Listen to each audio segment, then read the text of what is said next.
안녕하십니까, 박승태입니다. 오늘은 정읍과 이승만이라고 하는 내용으로 이야기하고 싶습니다.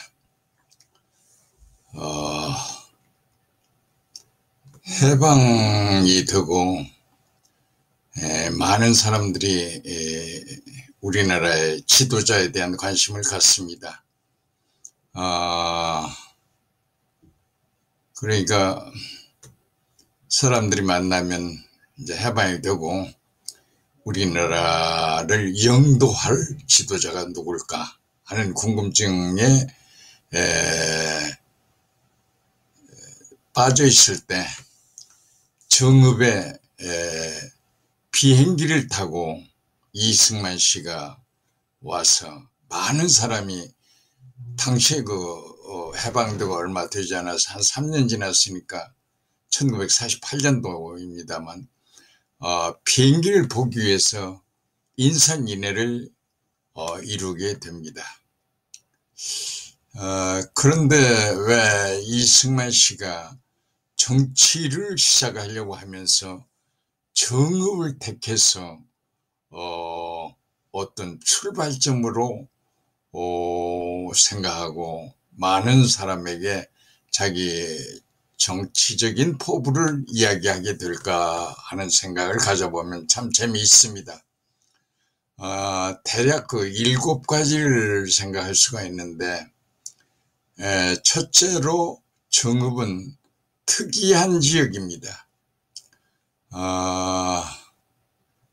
그러니까 고부를 중심으로 해서 전봉준이라고 하는 분이 통학사상의 근간을 두고 혁명적 생각을 하게 됩니다. 그래서 고부 현감의 여러 가지 비리에 대해서 대단한 항거를 하게 됩니다. 물론 이제 역사적으로 분석해서 여러 가지 얘기를 하고 지금은 전봉준 난이 아니고 전봉준 의거 통학혁명 이렇게 얘기를 하는데 당시에 어떤 종교 지도자의 입장으로서 세계를 내다보는 그런 해안이 적었던 거 아닌가. 물론 통학군의 초기에 이제 백산 전투라든지 여러 곳에서 승리해서 전주까지 입성을 하고 통학군과 관군이 공동으로 통치를 하게 됩니다. 그게 아마 우리 역사상 아마 처음 있는 일이 아닌가 생각합니다. 그리고 지금도 전라도에 대한 여러 가지 이상한 이야기를 하는 것 중에 하나는 그때 통학군하고 정부군하고 같이 통치한 것이 이제 문제가 되는 겁니다. 두 번째로 이제 정읍의 특징이라고 하면 정읍에서 장성적으로 이반면이라고 하는 조그만 분지에 고을이 있는데 농사 일을 하기 위해서 저수지도 있고 상당히 깨인 지역이었습니다. 그래서 이제 차천자라고 하는 분이 인내천이라고 하는 종교 집단을 만들어 가지고 일본 시대에도 물산 장려를 해서 적어도 우리의 어떤 필수품을 생산하는 그런 역할을 해서 압제로부터 이겨낼 수 있는 길은 그런 물산 장려와 같이 스스로 우리에게 필요한 물건을 만들어야 한다, 이런 걸로 해서 굉장히 선각자적인 역할을 했습니다. 전라도는 금산사를 중심으로 해서 모악산이라고 하는 산이 있는데 전주 근교에 서편으로 금산사가 있습니다. 김제 쪽으로 금산사가 있는데 거기를 방문해 보면 많은 종교 집단이 발생할 수 있도록 하는 그런 곳이 있는데 차천자도 정읍의 이반면에서 이제 그 금산사 부근으로 옮겨서 그러니까 차천자 본관이 금산사 부근에 있습니다. 굉장히 웅장합니다. 그러니까 어떤 그 깨달음을 갖는 사람들의 모임이 많았던 것 같습니다. 그리고 이제 세 번째로는 정읍에는 내장산이라고 하는 우리나라의 팔경에 해당하는 산이 있습니다. 내장산은 그 단풍으로서 유명합니다. 단풍이라고 하는 것은 우리가 생각하는 대로 잎이 빨갛게 물들어서 그 보기 좋다라기보다 식물이 겨울을 지내기 위해서 단백질을 만드는데 얼지 않고 그러니까 동사사고를 일으키지 않도록 미리 대비하는 그런 것이 이제 가을 단풍입니다. 그래서 이제 그 내장산은 여러 가지 기후 조건이나 이제 건너에 백양사라고 하는 또 절이 있는데 백양사, 내장사 통틀어서 그 지역의 기후 조건에 맞게 식물들이 그 아름다운 색깔의 단풍을 만드는 그런 기적적인 곳입니다. 그리고 내장사는 동굴이 있는데 이게 이제 역사적으로 상당히 귀중한 역할을 했습니다. 그러니까 천주를 비롯한 우리나라 이조시대의 사지를 보관했던 곳이 네 곳인가 되는데 임진왜란 때 다 소실되고 정읍사지만 그 내장산 동굴에 잘 숨겨 놓아서 어떤 불지르는 것을 피할 수 있어 가지고 우리나라 역사의 흔적이 지워지지 않고 연속적으로 유지되는 그런 귀중한 역할을 했던 지역이 내장사입니다. 그 내장산에는 식물도 특이한 것들이 상당히 많습니다. 내장산은 1974년에 국립공원으로 지정이 되는데 뭐 굴거리나무라든지 비자림이라든지 천연기념물들이 즐비합니다. 그 다음에 이제 칠보라는 곳이 있는데 우리나라에서 그 유일하게 내륙의 어떤 강줄기를 따르지 않고 비교적 내륙 지역에서의 수력 발전을 했던 곳입니다. 그러니까 그 농업을 중심으로 하는 생활 속에서 공업을 중심으로 할 수 있는 그 전기라고 하는 자원을 생산하는 그런 곳이 칠보발전소였습니다. 그 칠보발전소를 건립하기 위해서 섬진강 상류 지역 그 매몰로 인해서 많은 주민들이 일산이라는 지역으로 이주를 하게 됩니다.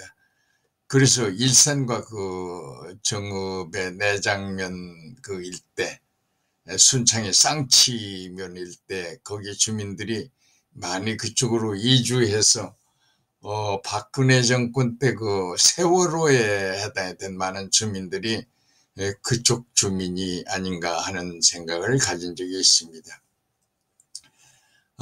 그 다음에 이제 정읍은 이제 농업의 중심지, 소위 말해서 그 호남평야라고 하는 중심지가 정읍, 부안, 김제 라고 하는 그런 연결이 되는데, 그러니까 일제시대에도 정읍군 신태인읍 화홀이라고 하는 곳에 일본 헌병 대대가 상주할 만큼 그렇게 농산물, 특히 쌀의 생산과 밀접한 관계가 있습니다. 그래서 이제 동진강이 흐르고 그 유역에 농사를 짓게 되는 평야가 있어서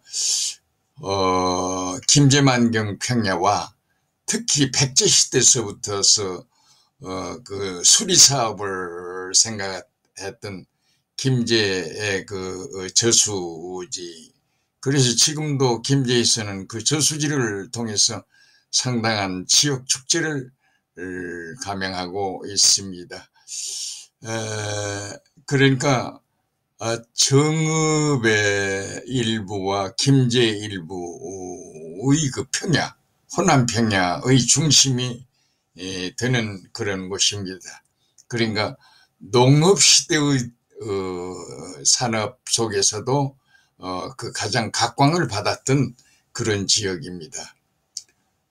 거기다가 이제 화홀이라고 하는 곳은 옛날 명으로는 숙구지라고 했습니다. 거기에는 김승환이라고 하는 의사분이 세브란스대를 졸업하고 좋은 자리를 다 마다하고 그 화호에 농촌종합병원을 개설을 해서 아주 그 1인 시대에 억압 시대에도 아주 그 화호병원이라고 하는 병원은 종합병원으로서 농촌 사회에 기여한 바가 아주 대단합니다. 그래서 김승환이라고 하는 그 의사 선생님은 나중에 이제 국회의원도 조금 하게 됩니다만 농촌 봉사의 어떤 시발점이었던 이런 곳입니다. 그러니까 정읍은 문화적으로나 산업적으로나 종교적으로나 모두 선두를 달리는 그런 곳이 아니었나. 그리고 태인이라는 지역이 있습니다. 지역이 이제 태인, 구태인이라고도 하고 태인이라고도 하고 이제 새로 됐다 해서 신태인 이런 이제 거점이 있는데, 태인은 역사적으로 송시열 씨가 거기서 현감을 지내가지고 상당히 여러 업적이 많습니다. 그러니까 정치를 시작했던 이승만 씨는 이와 같이 정읍이라고 하는 곳이 우리나라에서 그 가장 중심이 되는 그러니까 사람들의 어떤 생각, 이념 이런 데의 중심도 되고 또한 그 모든 활동의 중심이 되고, 그러니까 공업, 농업, 상업 등등 종교, 문화 이런 게 있습니다. 잘 아시는 바와 같이 우리나라의 그 옛날 것이 남아 있는 것 중에 그 백제 여인의 그 난군을 기다리던 타라 높이곰 도두시아 멀리곰 비추오시라, 이것도 정읍 여인의 한 작품입니다. 그러니까 문화적으로나 역사적으로나 산업적으로나 중심, 농업의 중심 또는 그 의료의 중심 등등 빼놓을 수 없는 우리나라의 종합적인 면을 살펴볼 수 있는 그런 곳입니다. 그리고 그 농사철 고장이기 때문에 상당히 이제 뭐라 그럴까요? 사람들의 온화하고 먹잇감이 풍부하니까 사람들이 상당히 여유를 가지는 그런 쪽이 아닌가 생각합니다. 그러니까 그 우리나라 정치를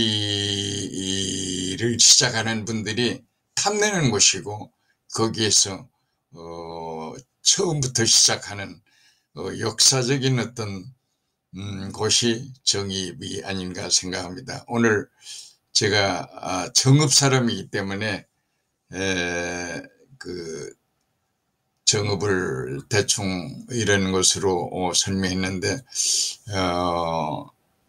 산간부와 그 다음에 이제 어떤 중심부의 산간과 평야, 도와의 중간 지점에 이제 사람들이 살기 좋은 도시를 건설해서 살기 좋은 이제 도로망도 잘 돼 있고 철도망도 잘 돼 있어서 살기 좋은 그런 곳이 상당히 정읍이 아닌가 하는 생각을 해봅니다.